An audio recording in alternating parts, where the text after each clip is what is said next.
Untuk waktu yang tersisa kita menjawab sebagian dari pertanyaan-pertanyaan yang ada. Kapan waktu membayar fidyah? Boleh membayar fidyah mengumpulkan dalam satu hari, boleh juga satu hari. Misalnya hari pertama Ramadan dia tidak berpuasa, maka pada hari itu dia membayar fidyah. Boleh juga dikumpul pada hari terakhir, ya, lalu kemudian mengumpulkan 30 orang miskin untuk membayar fidyah. Bismillahirrahmanirrahim. Kemudian bagaimana cara membayar fidyah bagi seorang yang hendak melakukan hal ini, orang tua atau orang sakit yang sudah tidak lagi diharapkan kesembuhannya. Terjadi perselisihan di kalangan para ulama tentang masalah ukuran fidyah. Ada yang mengatakan setengah sa', ada yang mengatakan 1 sa', ada yang mengatakan 1 mud, ya. Nah, 1 mud itu ya 2 tangan ini.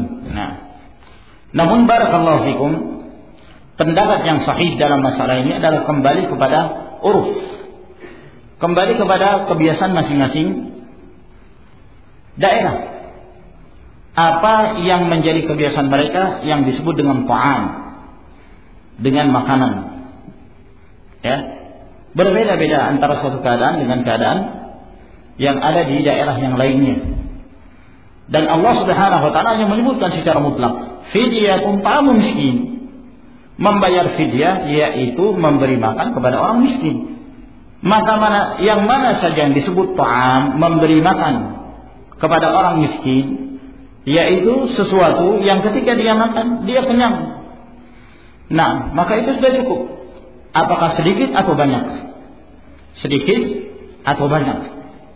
Dengan syarat bahwa itu adalah ta'am, makanan yang biasanya menjadi makanan pokok mereka. Nah, kalau mungkin daerah kita antum kasih kurma, mereka mengatakan ini bukan makanan, ini bukan makanan pokok kami, tidak mengenyangkan. Nah, berbeda kalau kemudian yang diberikan itu kepada mereka yang ada di daerah yang makanan pokok mereka diantaranya adalah kurma. Nah, jangan pula ada yang menyangka bahwa yang dimaksud ta'am adalah sesuatu yang bisa dimakan. Bukan itu, ya, dikasih snack, ya, snack biasa, nih 1 kali makan, ya. Tidak benar, bukan itu yang dimaksud. Namun ta'am yang dimaksud adalah sesuatu dari makanan yang biasa menjadi makanan yang ada di daerah tersebut yang mengenyangkan mereka. 1 kali untuk 1 orang miskin, ya. Kalau misalnya seorang tidak berpuasa selama 30 hari, jangan 30 porsi makan diberikan pada 1 orang, ya, diberikan kepada 1 orang. Namun masing-masing 1 orang miskin untuk 1 fidyah, 1 orang miskin untuk 1 fidyah. Dan para ulama menyebutkan 2 keadaan apabila kita hendak memberikan makan kepada mereka. Yang pertama adalah makanan jadi, ya, makanan jadi.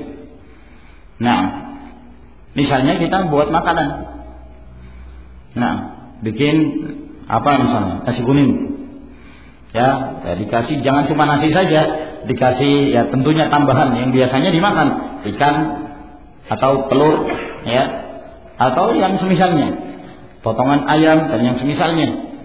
Suruh dia makan sampai kenyang, ya. Kalau dia sudah merasa cukup, berarti 1 orang dapat.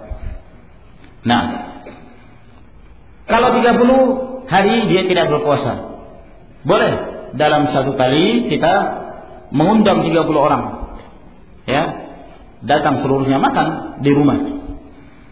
30 orang ini mereka setelah makan kenyang sudah cukup, maka selesai. Berarti kita telah memberi makan pada 30 orang miskin. Tapi kan ada anak kecil, ya tidak peduli. Kalau dia termasuk orang miskin, ya nggak apa-apa. Nah, tapi kan ini makannya sedikit, ya terserah. Nah, ada yang sedikit, ada yang banyak. Nah, kalau sedikit, ya antum yang untung, ya.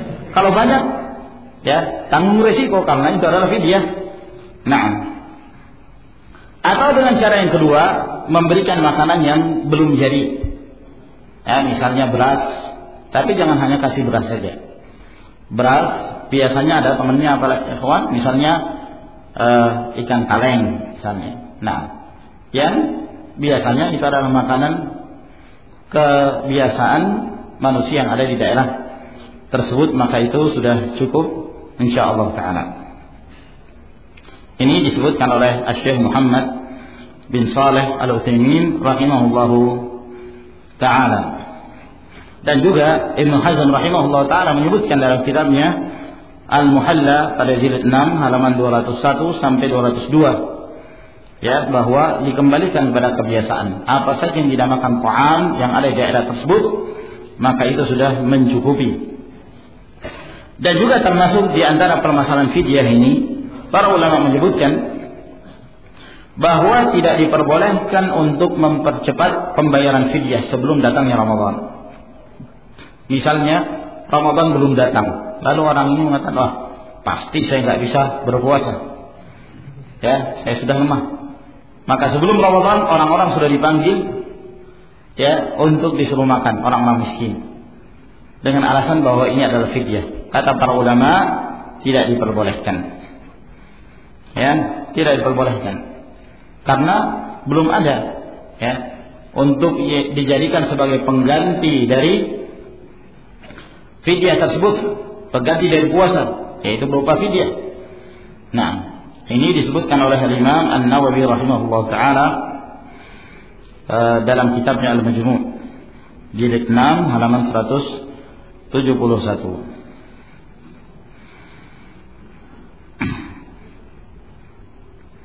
Dan juga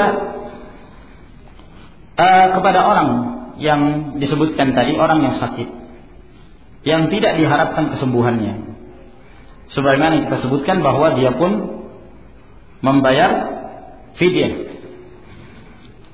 Tapi subhanallah, setelah sekian tahun dia membayar fidyah, tiba-tiba Allah memberikan kesembuhan. Tiba-tiba Allah Subhanahu wa taala memberikan kesembuhan, suatu yang tidak bisa diperkirakan oleh mereka. Nah, setelah 5 tahun baru sembuh misalnya. Apakah dia mengqadha kembali yang 5 tahun itu? Atau sudah cukup? Ya? Atau sudah cukup dari apa yang pernah dia lakukan dari membayar fidyah? Dibangun di atas persangkaannya bahwa dia tidak akan sembuh lagi. Ini juga ada khilaf di kalangan para ulama, ada 2 pendapat dalam hal ini. Ada sebagian pendapat yang mengatakan ketika dia mampu maka dia harus mengganti. Namun yang sahih dalam masalah ini bahwa tidak ada kewajiban atas dia untuk menggantinya. Dibangun di atas persangkaan yang dahulu, ya, bahwa dia tidak mampu. Dan para thiqat, orang-orang yang terpercaya telah menghukumi penyakitnya ini tidak mungkin sembuh, ya, berdasarkan perkiraan manusia. Sehingga suatu saat setelah bertahun-tahun lamanya Allah Subhanahu wa taala memberikan kesembuhan sehingga dia mampu lagi berpuasa, maka apa yang telah lalu dia tidak perlu mengqadha karena dia telah menggantinya dengan membayar fidyah. Dan ini pendapat yang dipilih oleh Ibnu Qudamah dan Al-Imam An-Nawawi rahimahullahu taala. Ini berkenaan tentang masalah orang-orang yang tidak memiliki kemampuan untuk berpuasa.